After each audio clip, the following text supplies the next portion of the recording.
really great points of my life were right after St. Paul's. At St. Paul's School, I'd read The Grapes of Wrath. And I said to myself, I do not know what's going on in this country. And as you know, it was about the terrible journey the Okies had to have in the Depression as the banks closed them out in their farms and stuff. So I went down to Aiken, South Carolina, then St. Paul's, then to Yale. And then I sort of broke off and went to Case Western in Cleveland, which had a wonderful program that every incoming student had a family to follow whose mother was pregnant, and you would go through all the concerns they had and try to help them out. And then I went to the Cleveland Clinic. I had gotten to know the Cryle family. Dr. Cryle, in 1925, founded the Cleveland Clinic with 3 other surgeons. And his son, George Cryle, whom we call Barney, was the senior professor in anatomy when I came. From there, I went to Appalachia as part of President Kennedy's Appalachian Health Program that we had in '64, where I graduated. We had the option of either going in the service, and really wasn't much going on in anywhere. Vietnam had not really started, or you can go in the public health service. And I said, gosh, I don't want to just check guys for BD for the next 2 years. And so I went. It was a just great experience. And in my book, I really encourage young people after a certain period in their education to take a year off and do public service.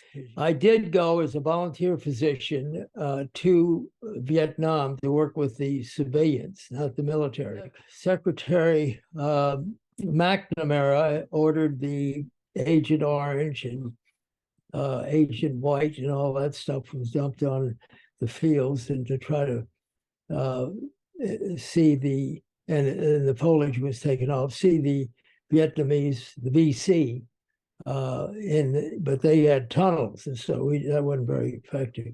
Anyway, I after that, I came back in Louisville and started a community health center. Yeah, Lyndon Johnson had initiated that before his his first term, which was just a marvelous idea. It made all the sense in the world that you would have the services in the neighborhood, physicians, social workers, emergency care, what have you. Things I got involved in air pollution control and some other things. And then someone said, well, why don't you run for mayor? I said, well, I've only been here 6 years. So, well, give it a try. There's a vacancy there. And so I asked my wife, who had only been in Louisville 3 years, I said, well, what do you think about this running for mayor? She paused for a moment and said, well, you know, if you agree to restart the St. Patrick's Day Parade, which was stopped in 1916 because of the First World War, I'm with you. Then after I ran for governor, I got to know Muhammad Ali in 1974 when he won the Rumble in the Jungle and regained his title after being denied it for not going into the service. And the Supreme Court said, well, you know, this isn't right. So they reinstated him. And then I became mayor again for the second time. And then I became county judge executive.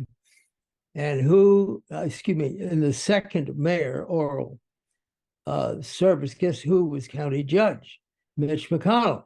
Mitch was very good to deal with in those days. He came over right after I was elected. He said, look, I'm running for Senate. I want to beat D. Huddleston, and you may be wanting to run again for governor, so we need to work together.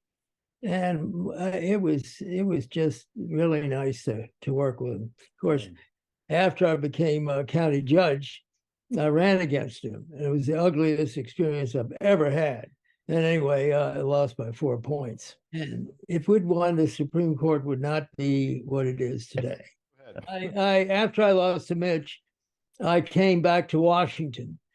And Marion Barry had just had some time up the river, and he came back and won the mayoral again for the fourth time. And they didn't have a commissioner of health.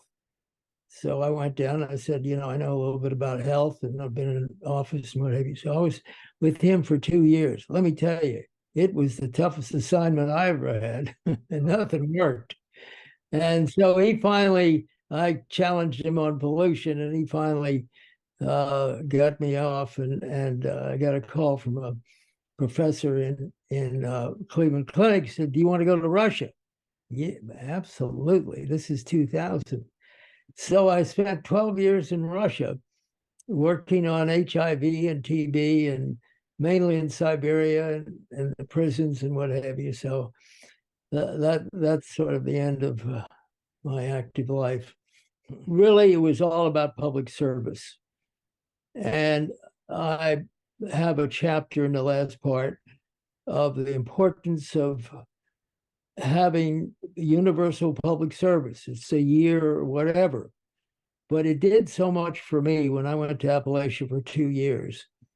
And people go to the Peace Corps, go to AmeriCorps, and President Biden has just introduced a climate corps. And young people need to have that experience of working with other people that are totally different from their background, and do something that's just not making money. It's doing something for the community. So I hope that will be, I hope that will be the message that the book shows, because it fulfilled my life. And I'll tell you, we had some tough times, but I don't regret a thing. It was a wonderful, wonderful experience.